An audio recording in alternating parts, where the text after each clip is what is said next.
So Erica, Dhawan, I'm so excited to see you again. We haven't seen each other in a long time, but I do remember the day that we met, and I remember the work that you did with Acumen and being so impressed by that. And it's been really fabulous to follow your career, and once in a while end up on the same stage as you.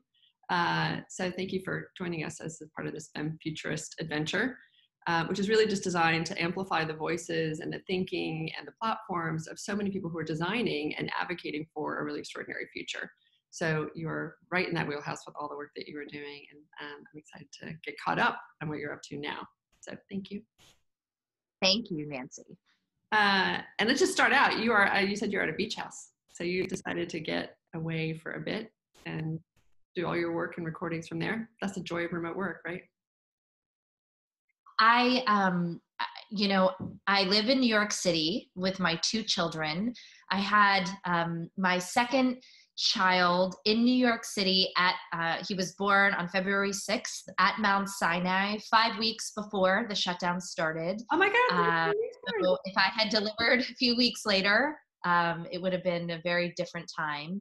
And we fled to my parents' house in Pennsylvania after that. The last 4 months we've all been through, and we all have our own stories of change and challenge and anxiety. And navigating 2 kids under 2 in the middle of COVID in New York City was really hard. And I always like to say, I'm being tested right now. And so now we've fled again amidst the riots and not being able to take our kids out to Long Island. And I count my blessings that we're healthy and trying to take things a day at a time, while also using the tools we have and we've learned in leadership research from others and our own works to get through this moment, but also to be optimistic about the future. Blessings all the way around. It just, there's so much that is happening at this moment. And it's funny, we started time coding these interviews as to like, okay, we're doing this now on June 9th, 2020, because it's like from one week to the next, the context changes of the conversations that we're having. And I do, agree with you. I haven't even done the background of you, but when you have this extraordinary academic background at Wharton and MIT and at Harvard, and you started out in the world of finance, and now have found yourself in this world of leadership development and coaching and really helping organizations and leaders navigate more successfully through this future, and have developed a very specific point of view on one of the capacities that is needed for this. So maybe we just give a little context as to your work and how you're sort of finding it now. We'll have a longer conversation about that. But this idea of connectional intelligence, right, is something that is even more poignant now, weirdly, in this digital world. So talk to us a little bit about your arc, about how you got here. Well, I grew up in a family of immigrants where my whole life was about checking the boxes of success. So that's why I have degrees from Harvard, Wharton, and MIT. I worked on Wall Street. I worked through the Lehman Brothers crash. And it was really in that moment, now almost 15 years ago, that I really had to ask myself, what does meaning really look like? Knowing that success doesn't come from what other people say or what other people do, but internally, what we make it ourselves. What I really, after the recession and working at Lehman Brothers through the crash, what I really began to ask myself was, how do I do meaningful work in today's age? And that was a question I was asking myself 10, 11 years ago that many of us are asking ourselves again right now. And at that point, what I saw was everyone, whether you worked in a nonprofit or were in private equity, everyone was asking this question. And while much of the leadership research out there was talking about millennials as a new generation or technology is the big shift, what I really saw was that there was a powerful new leadership mindset here to stay that really needed to upgrade us from the world of IQ and emotional intelligence. And I call that skill connectional intelligence, which you think about as the ability to create unrealized or new sources of value by fully harnessing the power of our networks and relationships. And I wrote my first book years ago on connectional intelligence, and really through an organic research journey, built a training company around it. And what I found was at the heart of it, my mission is to help upgrade or evolve leadership work from conversations we had in the 80s or 90s that were really built for how do we lead in a face-to-face, office-oriented, senior leader-led organization and to production-focused organization, yes, right? The productivity was really the focus then. To how do we lead in today's virtual, global, multi-generational, matrixed work environment. And while many of the core principles are the same, we need to listen, we need to show respect, we need to care for one another, the nuances of how we lead are different. And so my first book was about upgrading us from emotional intelligence, which was the big thing in the 90s, to connectional intelligence, which I really believe is the key leadership trait in today's age, especially now in these times. In my second book, which I've spent the last 4 years working on, was upgrading us from the world of knowing how to master traditional body language to what I call now digital body language, and how we show signals of emotion, respect, and trust and connection in a truly digital workplace. Again, super brilliantly timed when you get around that. But I think, again, part of what I think makes that work so poignant is not just about the fact that we're learning how to be more empathetic or learning about leadership, but the work is really different. Like I say, I think that for me, the 80s and 90s were really about focused on productivity and scaling and this idea of being really efficient. And we're moving into a place about innovation and connection and collaboration, but not just connection in the way you speak about it, but the fact that the work has to be done in ecosystems. It cannot be done alone. And so, we've been, my colleague Emma and I are working on my first book, and we talk a lot about the capacities of the future, this sort of collection of them. And one of which is this idea of being connected, not alone, and recognizing how important it is to be both connected to yourself, but certainly connected to your peers and to broader networks around this. So this capacity that you have been cultivating for so long, I think it's amplifying and getting more and more important. And the key, I guess the question is, as you are doing the coaching work and the training work, where are the breakdowns around that? Like, where do people struggle? So, I would say if I were going to answer this question pre-COVID, the answers would actually be the same post-COVID, but the gaps and the breakdowns are being amplified. And the good work that was done pre-COVID to address those collaboration challenges is helping enhance the organizations that are going to thrive in the future. So when we talk about collaboration breakdowns, one of the first ones is, as we've, even pre-COVID in the last 3 to 4 years, as we've moved to roughly 70% of team communication in traditional organizations being virtual. Even if you're co-located, you're emailing, you're having conference calls, you're traveling. And you're slacking right next door to each other. Yeah, totally. Yeah, we've seen a higher level of misunderstanding and confusion around objectives. We've seen passive aggressiveness shot up in communication because we don't have the body language cues. A research study showed that when we're behind a screen, there is something called the online disinhibition effect, where we're more likely to have less empathy with someone or feel less empathy towards them because we are behind a screen. So it can be almost like a mask. And it's harder to show that we care about one another. So those are sort of some of the challenges and breakdowns we faced working behind a screen or communicating and collaborating behind a screen. But on top of that, in workplaces, with teams, with any type of group and organizations, we have been dealing with the notion of too many meetings, too many emails.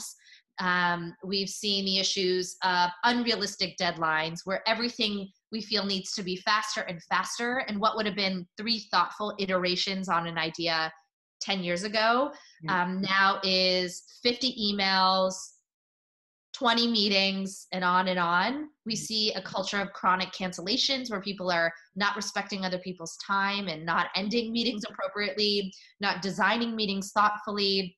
And we're seeing people do simple things like not even read carefully.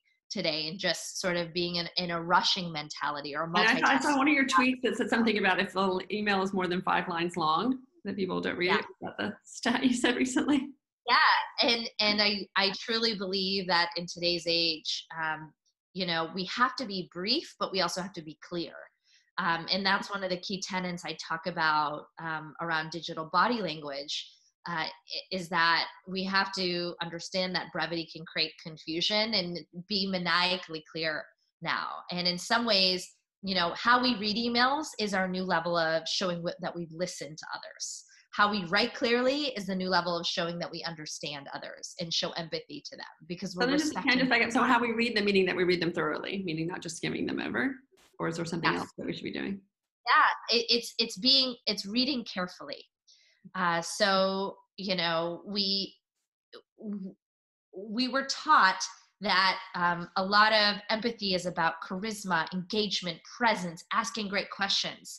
But now in a digital context where so much of that is virtual and behind screens, and even when we're on video, we don't have direct eye contact anymore. Our screen freezes. We have echoes. We look like we're looking in the corner of the screen.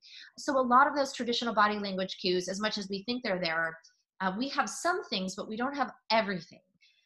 So our writing is actually one of the most important essential skills, and the carefulness and the thought we put behind it, not only in the content, but even the timing, to not just rush to respond, to choose substance over speed, to be thoughtful, knowing, yes, sometimes we have to be fast, but we have to be equally thoughtful.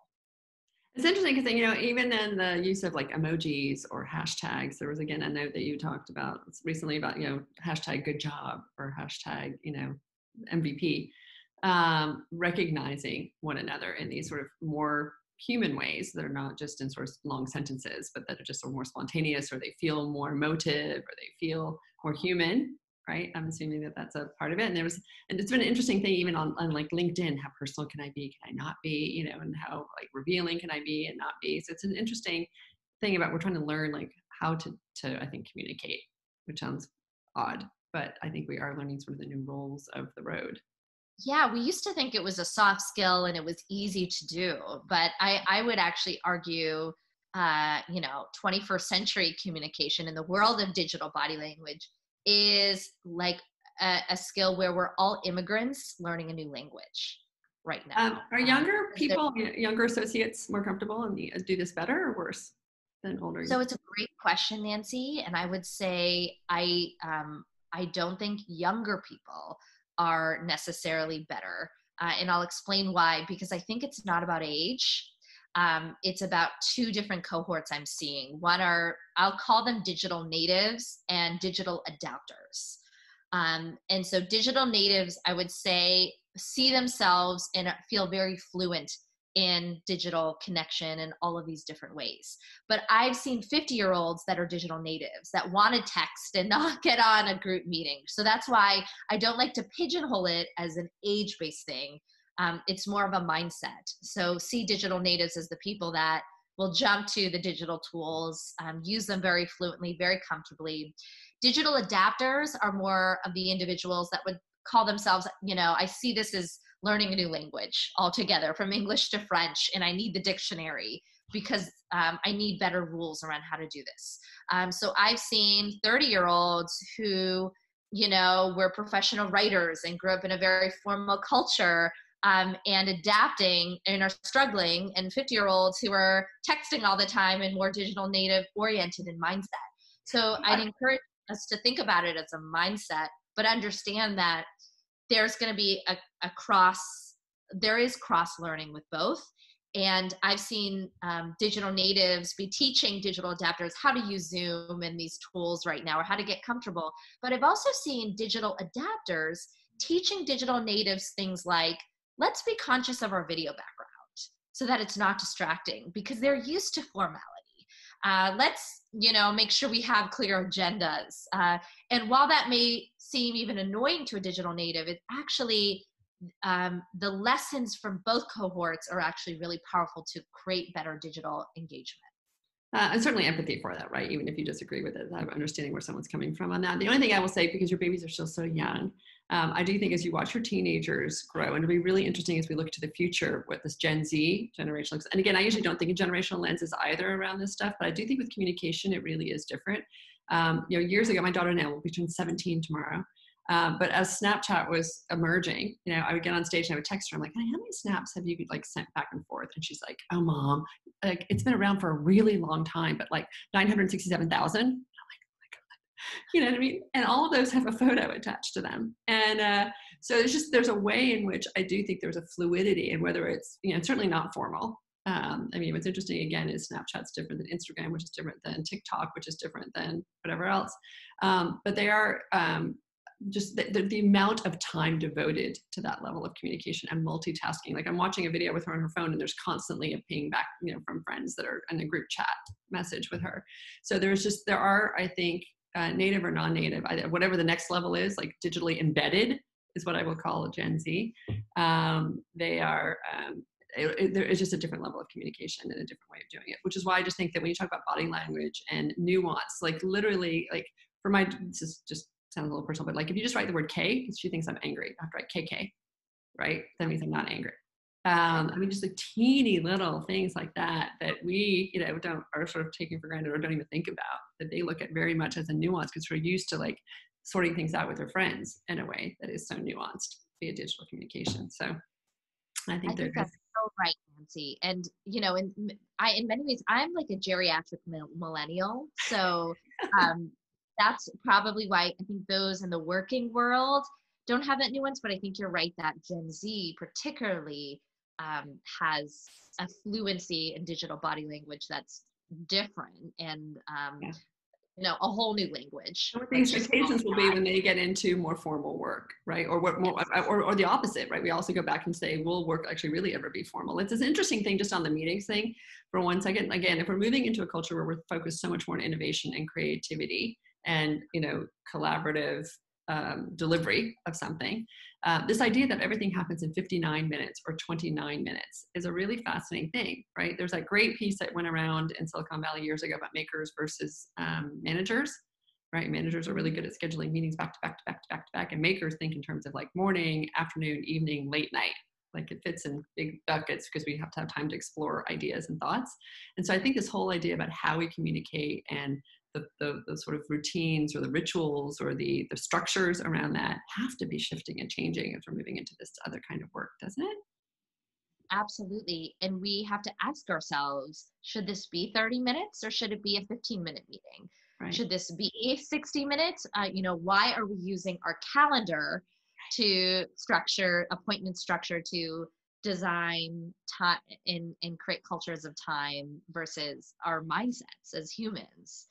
In what we need and what we do and how we come together. And so in many ways, the great pause that we're experiencing right now, I hope is helping us ask these questions to be even more mindful of, should we even have a meeting? Should this be an email?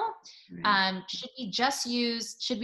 If half the people are going to be on video and half the people aren't, should we just handicap everyone equally and use interactive chat so that it's not just the extroverts that are always speaking, but everyone can speak at the same time. Nobody's taking turns, and we're actually creating equality and engagement. So we're beginning to ask ourselves these questions that are so different. Should I actually have meetings now where anyone can attend around the world instead of people that are lucky to come to Providence, Rhode Island on this weekend? Right. So I think there's immense advantages to that. And one more thought, because Nancy, you triggered it in my mind, back to the Gen Z comment. One of the things I'm seeing in my research around digital body language is while younger, like Gen Z in particular, has a whole level of fluency in digital body language compared to those in the working world that are more traditional. What we're also seeing is they also lack a fluency in traditional body language. And I'll give one of my favorite examples. I was working with an intern that worked with me, and she was taking my calls and taking messages while I was out. And I came back and someone, Bob called, and that was her message. And I said, Bob from Minnesota or Bob from New York. She had no idea. And the whole idea of taking a message for someone wasn't part of their domain because they're used to being able to see it on their phone or seeing an email. And that's not necessarily body language, but there are sort of simple things I've seen and I've heard from sales leaders saying my youngest employees can't recognize the lean in, or getting distracted, or think it's okay to have the phone on the table, whereas the client may not be used to that. And so we are seeing shifts, but we're also, we have to be fluent in both, in what I'll call the hybrid world. I totally agree. And again, well, so again, what's interesting is about what the work will look like. I mean, it's funny because I want to go on two tracks. One is about work. So maybe I'll ask one more question and then we'll switch more about the interaction piece, but the actual shape of work, right? Which is, as we're looking now, I mean, you again, the classic example, I can't even believe you're doing as much as you're doing with such young babies at home. I think for those first 4 months, especially with the second one, it's really tricky, sister. That second one is much harder than the first. But in that idea that we aren't always on the same clock, right? I have been working on my own and from home or from remote locations for 15 years almost. And so I have this really weird 24-hour clock where in the middle of the day, I might go walk my dog or go run some errands or even take a nap. And then, I work until midnight or 1 o'clock or, whatever it is. Like I just have this schedule that kind of is all over the place. Get my work done, but I don't do it in the classic 9 to 5 as my colleague Emma will share. And so the question is, how do we, now that we're having so much more empathy for the fact that we have this like balanced life, or we're going to potentially working more remotely / from home, do you think that idea of how we connect and the rules of engagement around that and availability and asynchronous versus synchronous communication, like all that is sort of seems to be up for redesign and reevaluation at this moment, right? We're learning about what may work best and what doesn't for different situations. Like I think it's all going to become a lot more nuanced is my expectation. What do you think? Absolutely. And I mean, Nancy, I see you as the ultimate futurist. So, I think you nailed it in that the notion of time and boundaries around time and availability is evolving. And we were hitting the edges of it pre-COVID with more virtual work and more sort of the 24/7 response mindset, but now it's at a whole new level. And so I have a few best practices I've been sharing with my clients around how do we create new norms around timing and boundaries. The first is to measure in success, not hours. So, one of the most important things you can do with your team right now is every week to have priorities and say, these are the priorities, the top 3 priorities of the week, to have them not only verbally, but in written form. Everyone's looking at the same document, and also to organize them 1, 2, 3, because people are just struggling to get through the day right now. So literally, this is the first priority, this is the second, this is the third. Instead of having, when it comes to boundaries, sometimes people feel like they can email everything at all hours and they expect a response quickly. And that's really, too much for people. So actually having dedicated time where people come together to ask those questions and have that engagement, and dedicated quiet time where people will not be distracted and can work. So ways you can do that with your team. One of them is you may have a weekly status update team meeting. Change that to a daily meeting that's not 60 minutes, which was your weekly meeting, but daily 15-minute sprint check-ins that are at 8 a.m. every morning. So it's 4 days a week, the same amount of time. You're not doing 1-hour meetings daily, you're doing 15-minute meetings. And I'll tell you, if the meeting is 15 minutes, people come on time, they follow the agenda, and they end on time. We just have to be thoughtful about that design. But that way it allows people to get clear on what's important for that specific day. I know some teams that are doing 15-minute sprints at the beginning of the day and the end of the day. So you're not bugging people all the time, but it's 3 p.m. and you have that question.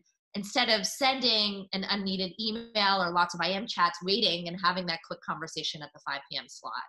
Another thing I've been advising my clients to do is to host virtual office hours. So every week to announce there are 2 hours where any of you can just ping me and I'm available on IM or chat. And you can ask me those random water cooler questions that you used to come by to my desk for, so that we don't have to wait a week and a half, or have 4 emails and 3 schedule calendar invites with to try to get an acceptance to actually have what's really a 5-minute conversation, and it's scheduled for 30 minutes.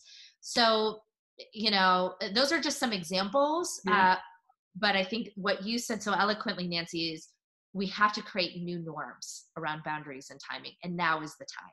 Yeah, and different expectations. I mean, I think actually work, and its whole shape is going to be different. That's why I think it's so exciting about this moment, to your point about the great pause and this moment of learning. Like, I just think more literally data is going to be coming in, and we're going to be understanding better. And we're understanding also the tools that work or don't work. So interesting to imagine like the world again of VR. We spent some time on in this series talking to Kathy Hackle, who's very fluid in that world of AR and VR. And she literally has, a device that she puts on, and she goes into her world and does her VR meetings. And her daughter came in and was like, "What's up?" And she puts the, headphone on her daughter, and daughter's like, "Oh my God, you're meeting with 12 people. That's so cool." And then she puts, and she goes back. And so the question will be also just sort of how we work. And so some of the, the skills that you are teaching folks or helping people become more aware of, it will be also interesting how those translate when you start going into the VR world of work, and it will happen. Like Emma and I are playing around with spatial.io, and we want to go in there and just understand sort of what it means to have the avatar have the conversation and to be engaging in different ways. And body language, like what does body language look like in a virtual world? You have a whole nother book coming, sister. I think what I'm optimistic about is all the forced innovation. If you look at healthcare and the rise, it was so hard for regulation approval around telehealth. And look at telehealth now. Every physician in America that has their own private practice, that's non-infectious disease is doing telehealth. You look at restaurant industries and the in-person reliance, and every restaurant that can is doing takeout and is doing virtual ordering. And so I hope this brings a lot more opportunities and a lot more inclusivity around who can participate as well. That's a whole nother, I was just thinking in my head, like how far we want to go into this conversation around also just feeling like you can be who you really want to be at work and communicate the way that you want to communicate at work. Or, there's a lot of work that we're also doing around or following the work out of Robert Keegan, I think out of Harvard, which is deliberately developmental organizations. I can never get that DDO thing right. But the idea is that you really bring your whole self to work, right? In this chapter that we've written about connection versus alone, there's story after story after story about the idea that you just spend a few minutes connecting with us as real people, like telling a quick little story at the beginning about, their bucket list vacation thing or craziest Halloween costume or something that just sort of lets people know who you really are as a human. And there's so many examples from Parker Palmer and others who have given examples about why that investment in time is so important. This goes back to 80s and 90s thinking that was inefficient, right? And 2020 plus recognizing that that's a key component of productivity is that we get to really understand who each other is. But I do feel like in this moment of the racial awareness that we are all having in the divide around and inclusivity, whether it's gender or whether it's race or whether it's either socioeconomic, to what extent are those also rules that we need to look at differently and understand differently, that there isn't just sort of one model of how this is supposed to go down? Well, I think one of the most powerful things we've seen, again, and this was in March and April, not in June, May, or even a different landscape in the conversation around inclusion, is that once we were all forced to work remotely, we were all forced to work at home, and we had to show our home lives. And the different variances of our home lives created a conscious awareness to things that were hidden before, from the kids running around and screaming to a CEO showing off their beach house versus the new analyst in a studio apartment in New York City with no windows. Cross-sending all of the different boundaries of our diversity and our backgrounds, it created a conscious awareness. And I think that is in many ways, COVID has emerged a whole level of awareness of how much we need to change. And there was a great article in the New York Times, I'm dating myself on this day in June, but called Corporate America Has Failed Black America. And, I think that this experience is having us really ask different questions about inclusion, which I'm just so happy that we are. And perhaps we needed this moment, we needed these experiences to break down, to break through. And my hope is that because we will move to more hybrid work, even post-COVID, perhaps as a result, we can be more inclusive to all backgrounds. Exactly. And I think, again, as we're reinventing practices and reinventing ways of thinking about it, just being, to your point, so much more sensitive to it and understanding, again, just even in terms of, this goes back to, again, to language and how we communicate and how we reveal who we are, and feeling really safe in being able to reveal who we truly are and what we're feeling and what's going on. There's there's a text that somebody put, or a tweet that was like, that they actually like pay attention to like how many exclamation points they write in some things, so they don't seem like overly enthusiastic or crazy on the other end or whatever, and so I will just say, we're all trying to sort of figure out how we can really be us in an environment that has had rigid rules around what is considered professional and not. And I think that that's, again, a really huge opening around this. So we're almost out of time, but there is this whole other level of your work that I find so extraordinary. And I'm wondering how this works in a digital world, which is the organizations that design for intentional connection and connectivity, or bumping into one another in the workplace. Right? There's so many, when I got to watch your keynote a few years ago, there were so many great stories you had about various things that companies do in order to create that. And one of my favorite one was about I think it was the Google cafeteria, in which there was a certain amount of time that was decided it was desirable for people to be in line. Like, they don't want them to whip through the line because then they don't talk to anybody. You don't want to be in the line too long because then they don't want to go to the cafeteria. So this idea that whatever it's 3 or 4 minutes is the optimal time in order to get people to talk to their coworkers. Right? How does that work spontaneously in this world? First of all, that work is fascinating. If you want to talk about that, that's great. But I'm also curious about how it transfers now into where we get to be around each other. It's a great question. And I would say to create those informal, spontaneous social forms of connection, we have to design for them differently. They're not going to automatically happen the way they happened in the office. So the first thing I would encourage is, with your teams or groups, to identify small cohorts, no more than 6 people, that come together. You can use breakout rooms if you're doing a large group, or you can use your own smaller group. If they know each other already, it's fine. But if they don't know each other, send an email in advance with introductions to their LinkedIn profiles. So you're not wasting time doing the chit chat we do in the cafeteria line. How are you? What do you do? Before you get to a thoughtful interaction. You already know. So then when everyone comes virtually together, you're not doing introductions in that way. You are everyone knows who each other is, or they can look very quickly. And it's almost like name tags, but a little more deep. And you're quickly not doing the "how's the weather up there" questions. Instead, you pose a thoughtful question to have people answer.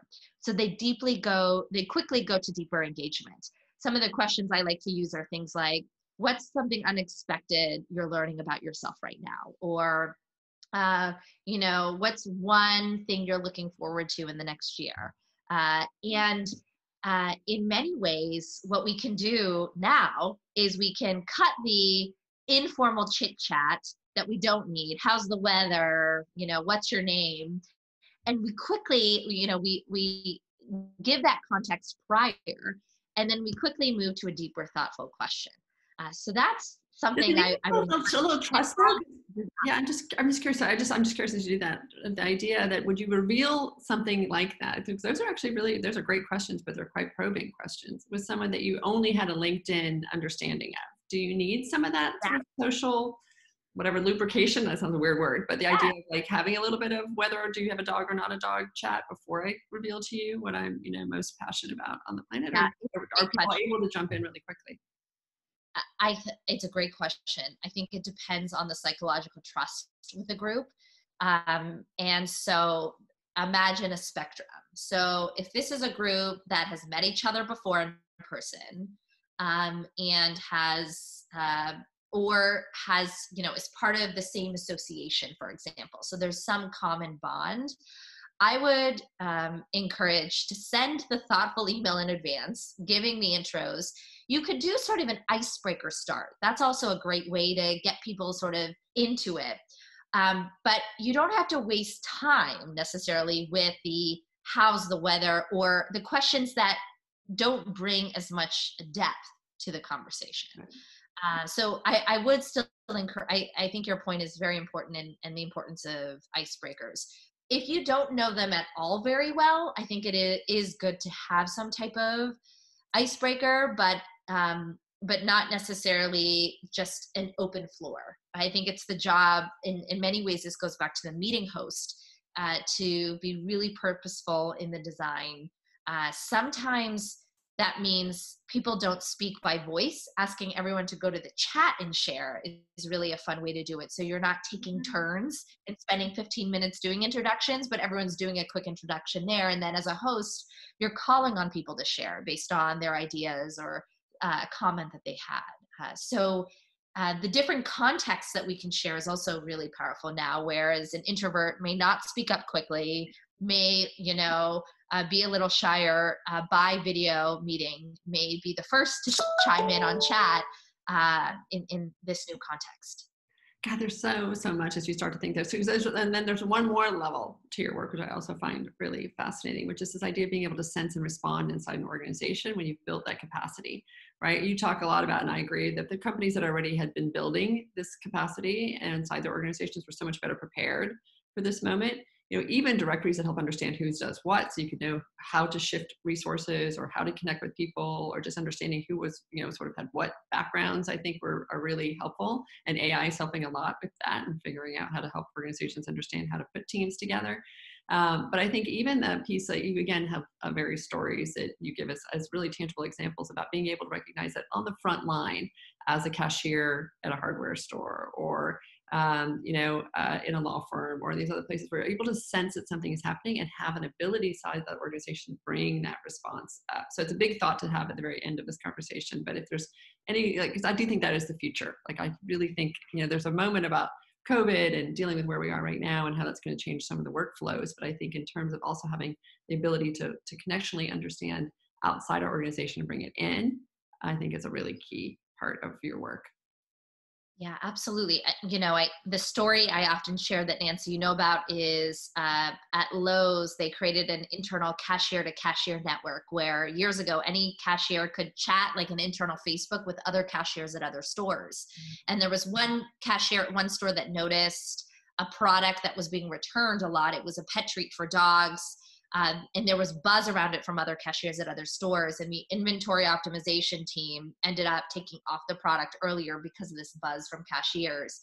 Turns out there was a poisonous element in that product for dogs, and their competitors, Walmart and Target, were being sued for selling it.